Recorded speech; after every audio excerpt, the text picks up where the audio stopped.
இயேசுவின் ரத்தம் ஜெயம். Praise the lord my dear brothers and sisters. இந்த நாள்லையும் ஆவியானவர் உணர்த்தின காரியம், கதவுகளை மூடுகிறோமா? ஆவியானவர் உணர்த்தின வசனம் லூக்கா எழுதின சுவிசேஷம் அதிகாரம் 22 வசனம் 3.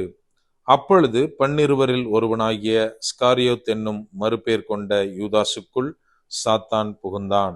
Then entered Satan into Judas surnamed Iscariot, being of the number of the 12. Luke chapter 22 verse 3. என கண்மானவர்களே, இந்த இடத்திலே என்ன எழுதப்பட்டுள்ளது அப்படின்னா, யூதாஸ் இஸ்காரியத்து என்ற பெயருள்ள மனிதனுக்குள் சாத்தான் புகுந்தான் அப்படின்னு நம்ம வாசிக்கிறோம். நாம் இந்த நாட்களில் நம்முடைய வாழ்க்கையில் மூட வேண்டிய கதவுகளை மூடுகிறோமா? நம்ம கொஞ்சம் யோசித்து பார்க்கணும். நம்ம ஒரு காரியத்தை யோசித்து பார்க்கணும். என்ன அப்படின்னா, நம்ம நம்மளோட வீடை லாக் பண்ணிட்டு, ஃபுல்லா எல்லா டோரையும் லாக் பண்ணிட்டு எங்கேயோ ஒரு லாங் டிராவல் போறோம். போற வழியில பாதி தூரம் போயிட்டோம். அப்போ நம்மளுக்கு இம்மீடியட்டா ஞாபகம் வருது, பேக் சைட்ல ஒரு டோரை நம்ம லாக் பண்ணல அப்படின்னு. நம்ம என்ன பண்ணுவோம்? இம்மீடியட்டா ரிட்டர்ன் வந்துருவோம். ஏன் அப்படின்னா, அந்த மூடாத கதவு வழியா யார் வேணாலும் வரலாம், எதை வேணாலும் எடுத்துட்டு போயிடலாம். அப்படியானால் இன்னைக்கு ஒரு வீட்டோட நிலைமை ரொம்ப மோசமாயிடும். அதாவது மூட வேண்டிய கதவை நான் மூடலை அப்படின்னா வீட்டோட நிலைமை மோசமாயிடும்னு அவ்வளோ பெரிய டிராவலை கேன்சல் பண்ணிட்டு நம்ம திரும்ப வருகிறோம். ஆனால் நம்ம எத்தனை பேர் நம்முடைய வாழ்க்கையில மூட வேண்டிய சில அன்வான்ட் டோர்ஸை மூடுறதுல ஜாக்கிரதையா இருக்கிறோம்? நம்ம கொஞ்சம் திங்க் பண்ணி பார்க்கணும். நம்ம நினைக்கலாம், பிரதர், நம்ம எப்பவுமே ஆல்வேஸ் எதுக்காக ப்ரேயர் பண்ணுவோம் அப்படின்னா, ஆண்டவரே என் வாழ்க்கையில டோர்ஸ் ஓபன் பண்ணுங்க, என் பிசினஸ்ல ஓபன் பண்ணுங்க, என் ஊழியத்துல ஓபன் பண்ணுங்க அப்படின்னு ஓபன் டோர்ஸ்க்காக நம்ம ப்ரேயர் பண்ணுவோம். ஆனா எதுக்காக டோர் க்ளோஸ் ஆகிறதுக்கு நம்ம ப்ரேயர் பண்ணணும் அப்படின்னா, இந்த இடத்துல என்ன வாசிக்கிறோம்? யூதாசுக்குள் சாத்தான் புகுந்தான். அப்படியானால் அந்த சாத்தான் நம்ம நினைக்க கூடாது, ஏதோ ஒனிடாக்கு அட்வர்டைஸ்மெண்ட் வர்ற மாதிரி ஏதோ கொம்பு வச்சுட்டு பயங்கரமா பிளாக்கா இருப்பான் அப்படிலாம் நம்ம நினைக்க கூடாது. மாறாக இந்த இடத்துல சாத்தான் எப்படி அவனுக்குள்ள புகுந்திருப்பான் அப்படின்னா, பணத்தாசை அப்படின்ற ஒரு ஓபன் டோர் மூலமாய் புகுந்திருப்பான். என கண்மானவர்களே, ஒருவேளை யூதாஸ் அந்த டோரை கரெக்டா க்ளோஸ் பண்ணியிருந்தால் சாத்தான் அந்த இடத்துல ப்ராப்ளம் பண்ணிருக்க முடியாது. நமக்கு இதுக்கு பிற்பாடு சாத்தான் புகுந்து அவன் என்ன விதமாய் இயேசுவை காட்டி கொடுத்தான், அதனால என்ன சம்பவித்தது எல்லாம் நமக்கு தெரியும். நம்முடைய வாழ்க்கையில் இன்றைக்கு நாம் என்ன மாதிரியாக ஜாக்கிரதையோடு இருக்கிறோம்? அதாவது நம்ம வேதத்துல வாசிக்கலாம், ஏவாளை குறித்து பார்த்தால் அந்த தோட்டத்துல சந்தோஷமா இருந்துட்டு இருக்காங்க. ஆனால் சாத்தான் போய் என்ன சொல்றான் அப்படின்னா, தேவனுடைய வார்த்தையை நீங்க மீறி நடக்கணும் அப்படின்னு சொல்லல.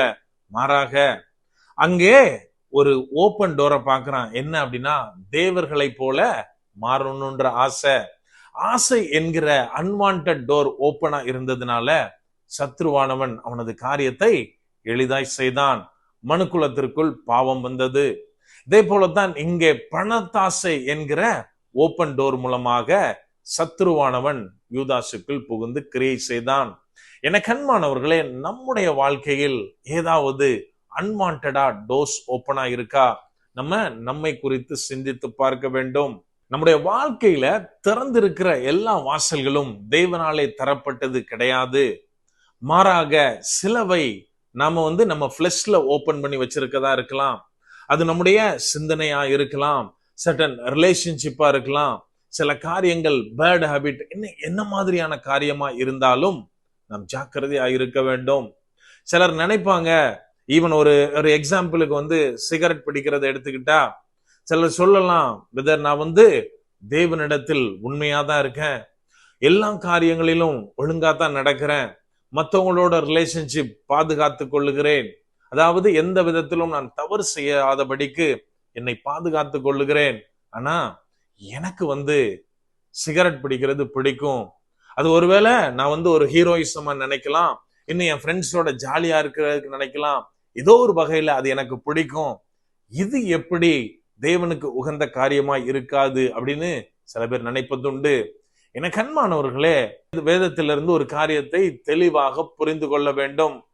தேவன் தெளிவா சொல்லி இருக்கிறாரு, நம்முடைய உடலானது அவர் வாழும் ஆலயம். என் ஆலயத்தை ஒருவன் கெடுத்தால் அவனை கெடுத்து போடுவேன் அப்படின்னு வசனம் நமக்கு தெளிவாக சொல்லுகிறது. அப்படியானால் சில ஆசைகளினாலே நான் திறந்து வைத்திருக்கிற அன்வான்ட் டோரானது, அந்த ஓப்பன் டோரானது என்னுடைய ஜீவியத்தை கெடுக்கிறதாய் அமையும். ஆகவே நான் எந்த டோர் அவசியம் இல்லையோ, எது அன்வான்ட்னு தேவனுக்கு பிரியம் இல்லாததுன்னு நான் கண்டுபிடிக்கிறேனோ அதை முதலாவது க்ளோஸ் செய்ய வேண்டும். இன்னும் சில பேர் சொல்லுவாங்க, பிரதர் தேவனோடு கூட தான் நடக்கிறேன், இருந்தாலும் என் வாழ்க்கையில் ஒரு ஆசீர்வாதத்தை நான் முழுவதுமாக சுதந்திரிக்க முடியல. ஏதோ ஆசீர்வாதம் எனக்கு கைக்கு வந்த மாதிரி இருக்கு, கண்ணால பார்க்க முடியுது, ஆனாலும் ஒரு அமைதியற்ற சூழ்நிலையில நான் இருக்கிறேன் அப்படின்னு சொல்லுவாங்க. எனக்கு அன்பானவர்களே, முதலாவது நாம் பார்க்க வேண்டியது, தேவன் திறந்து வைத்திருக்கிற வாசல் ஒரு பக்கம் இருந்தாலும் நான் என்னுடைய வாழ்க்கையில் ஏதாவது அன்வான்ட் டோரை ஓபன் பண்ணி வைத்திருக்கிறேனா அப்படின்னு. இன்கேஸ் அது ஓபனா இருந்ததுன்னா முதலாவது ஆவியானவருடைய துணை கொண்டு நாம் முதலில் அதை அடைக்க வேண்டும். நாம் எப்போது நம்முடைய வாழ்க்கையில் தேவையற்ற காரியங்களை விடுகிறோமோ, தேவையில்லாத டோஸை க்ளோஸ் பண்றோமோ, தேவனுடைய ஆசீர்வாதத்தை முற்றிலுமா சுதந்திரித்துக் கொள்ளுவோம். அப்படியே கண்களை மூடுவோமா. அன்பான ஆண்டவரே, இந்த நேரத்தில் அப்பா உம்மை நோக்கி பார்க்கிறோம். ஆவியானவர் நீர் எங்களோட இருக்கிறீர், அதற்காக நன்றி செலுத்துகிறோம். அப்பா, நீர் தந்திருக்கிற ஒவ்வொரு ஆசீர்வாதத்தின் திறப்புகளுக்காகவும் ஊற்றுகளுக்காகவும் இந்த நேரத்துல நன்றி செலுத்துகிறோம். அப்பா, எங்களுடைய வாழ்க்கையில தகப்பனே சில அன்வான்ட் டோர்ஸை நாங்கள் திறந்து வைத்திருக்கிறதை ஆவியானவர் நீர் அறிந்திருக்கிறீர். ஒருவேளை அநேக நேரத்துல நாங்கள் அதுல போராடி போராடி தோற்று கொண்டே இருக்கலாம் தகப்பனே. அப்பா, எங்களுக்கு உதவி செய்யுங்க. எங்கள் மாம்சத்துல நாங்க போராடி ஜெயிக்க முடியாமல் இருக்கிறதை நீர் அறிந்திருக்கிறீர். ஆவியானவரே, உம்மது பலத்தினாலே நாங்கள் எல்லா அன்வான்ட் டோர்ஸையும் இந்த நாள்ல க்ளோஸ் பண்ண ஆவியானவரே நீர் எங்களுக்கு உதவி செய்கிறதற்காக நன்றி செலுத்துகிறோம். அப்பா, ஜெயம் எடுத்த வாழ்க்கையை நாங்க வாழ ஆவியானவரே நீர் எங்களுக்கு உதவி செய்யுங்க. முற்றிலுமா எங்களை தாழ்த்தி ஒப்பு கொடுக்கிறோம். பலப்படுத்தி ஆசீர்வதிங்க. மீட்பர் இயேசுவின் மூலம் ஜெபிக்கிறோம். ஜெபம் கேளும் எங்கள் நல்ல பிதாவே. ஆமென். God bless.